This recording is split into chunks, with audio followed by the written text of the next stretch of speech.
ஜென்மம் எடுக்க நான் செய்த பாவம் என்ன? வெவ்வேறு வேஷங்கள் போட்டு நீ செய்யும் கோலம் என்ன? இனிமேலும் இன்னொரு ஜென்மம் வேண்டாம் ஐயனே. படைத்தாலுந்தன் கோவில் மணியாய் படைப்பாய் ஐயனே.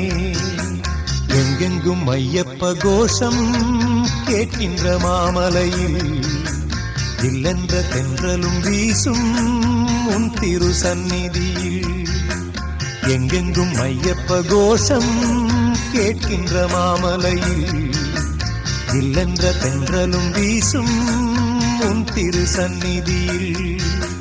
எப்போதும் உன்முகம் பார்க்கின்ற ஆசை ஐயப்பா. என்னாலும் வந்து அணைப்பது உந்தன் கையப்பா. எப்போதும் உன்முகம் பார்க்கின்ற ஆசை ஐயப்பா. என்னாலும் வந்து அணைப்பது உந்தன் கையப்பா. எங்கெங்கும் ஐயப்ப கோஷம் கேட்கின்ற மாமலையில் இல்லென்ற தென்றலும் வீசும் உன் திரு சந்நிதியில்.